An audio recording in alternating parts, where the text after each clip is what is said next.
l'exercice des libertés en France.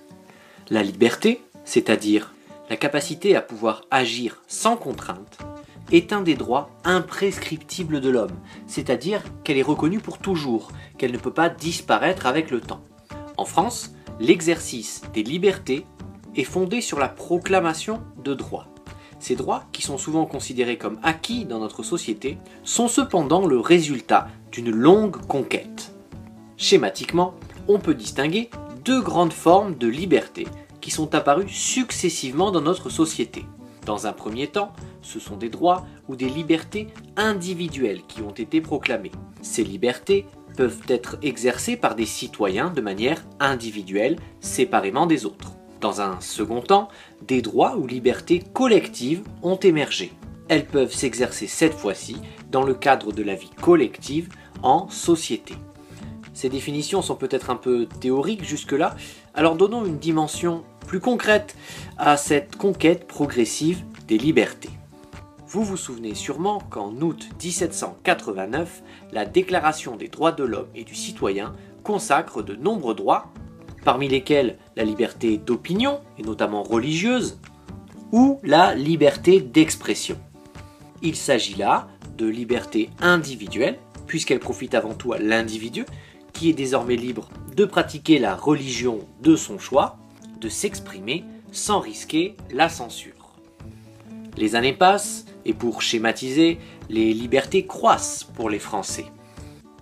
À la charnière du 19e et du 20e siècle, deux nouvelles étapes essentielles sont franchies dans la conquête de nouvelles libertés individuelles.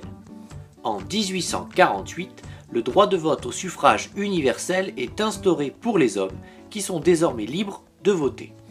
Bémol, il faut attendre 1944 pour que les femmes accèdent à la pleine citoyenneté et puissent à leur tour s'exprimer dans les urnes. Autre conquête, en 1905, l'Église et l'État sont désormais séparés, la laïcité est proclamée comme principe fondamental de la République.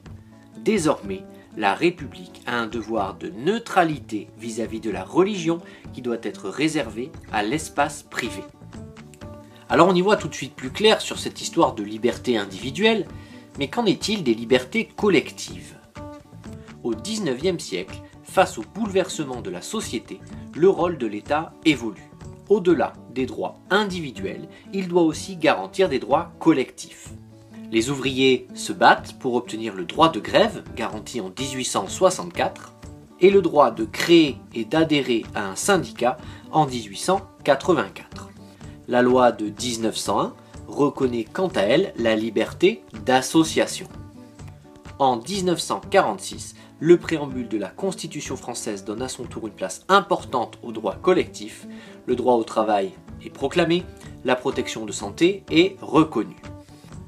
En France, les hommes naissent et demeurent libres et égaux en droit, comme nous le rappelle l'article 1er de la Déclaration des droits de l'homme et du citoyen. Et c'est à l'État que revient la lourde tâche de garantir ces libertés. Mais où s'arrêtent d'ailleurs ces libertés ? Comment agir librement sans empiéter sur la liberté de son voisin ? Eh bien, on considère que les libertés ne sont pas infinies, mais qu'elles s'arrêtent là où commence celle des autres. Autrement dit, la liberté consiste à faire tout ce qui ne nuit pas à autrui. De fait, lorsque chacun souhaite exercer sa liberté, eh bien les libertés peuvent rentrer en conflit. Pour faire face à ces possibles conflits, la loi cherche à concilier les libertés de tous les citoyens, chacun devant se plier à celle-ci pour le bon fonctionnement de la société. Ainsi, il est interdit de circuler sur autoroute à plus de 130 km/h, car on peut mettre sa vie ou la vie des autres en danger. Il est interdit de faire la fête bruyamment si cela nuit à la tranquillité de son voisin. Les citoyens qui transgressent la loi s'exposent au risque d'être sanctionnés, parfois lourdement, avec des peines de prison. Et si on y réfléchit bien, c'est parce que la liberté a une très grande valeur que la peine la plus lourde en France est justement une privation de liberté. Très nombreuses et garanties par le droit, les libertés en France doivent cependant encore être quotidiennement défendues par les citoyens et ne doivent jamais être considérées comme perpétuellement acquises. Les atteintes récurrentes à la liberté d'expression, La surveillance accrue de vos mouvements via les nouvelles technologies en sont les témoins.